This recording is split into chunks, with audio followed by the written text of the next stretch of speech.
Welcome back to our tutorial series. Before we jump into the image editing, I want to talk to you a little bit about imaging sensors. Every camera has one, and the general rule of thumb is that the bigger the sensor, the better the image quality. Now, I've got this interesting graph here that shows you relative sizes. Obviously, these are not the real scale. If you held your camera up to the screen, you'd immediately realize that they are bigger than your camera, but they show relative scale between the various sizes. In the corner here, you see a typical point and shoot imaging sensor. They're very small. The next size up is a micro four thirds. These are very common now in Olympus and Panasonic cameras. From there, you jump up to a crop sensor, also known as an APS-C sensor. Every entry-level DSLR has a sensor this size. From there, you jump up to what's known as a full-frame sensor. This is what professionals use. This is what we have. It's meant to mimic the old 35mm film size.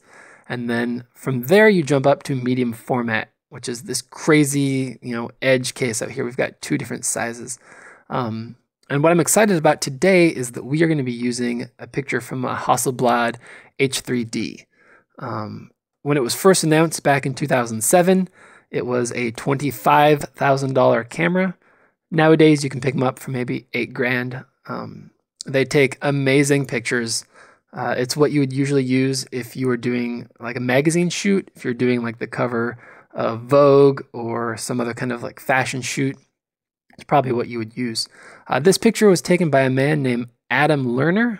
It's in New York City. In fact, I believe it's right out of Queens. And I'm excited because we get to edit a picture of a guy.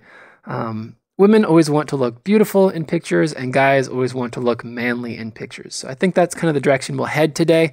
I think this guy looks kind of like Clive Owen if you cross your eyes a little bit. And given that Clive Owen is a movie star, we are going to make it look cool and movie-like.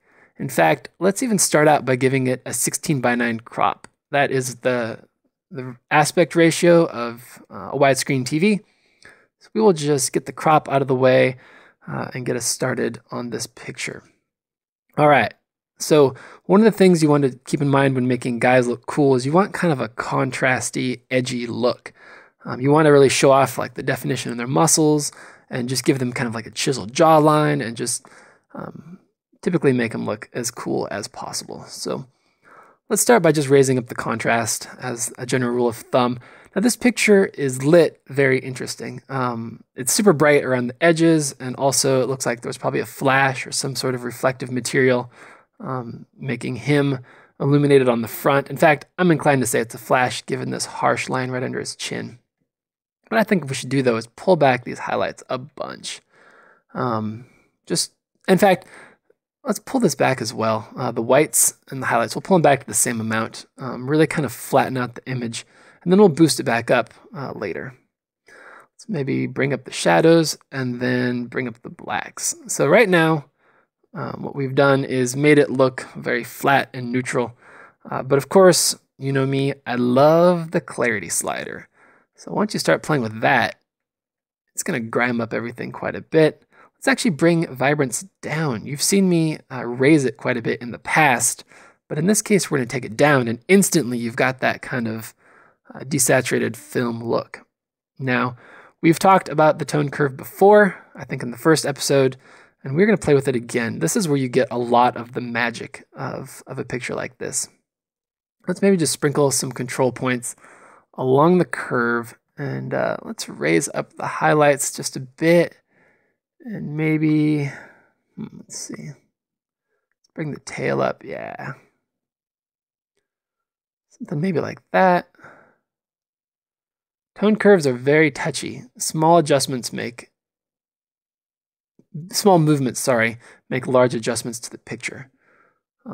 So we've already got a pretty nice base with that. Let's maybe jump into detail and do our typical 50 sharpening, holding down Alt key. All right. Maybe something like that. I should always just go 50-50. That's usually what I end up around whenever I do these kind of images. And let's maybe give it a subtle vignette, give it that extra movie pop. All right, so we could say right now, this image is probably pretty good. Here's the before, here's the after. But I want to touch on the idea of split toning a little bit. This is also a way to give yourself that Instagram look. We're going to try to give it a cool movie look without going full Instagram today. So the thing to keep in mind is you've got a highlights and a shadows area. The shadows will obviously take care of the darker tones like this, and the highlights will take care of things like his shirt and his skin.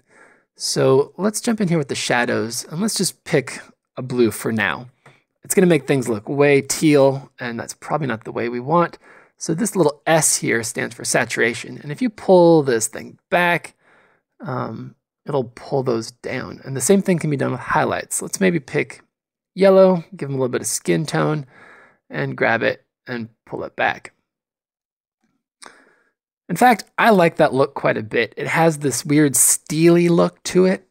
He still has kind of a natural skin tone. You get to see a lot of the definition in his arms and his jaw.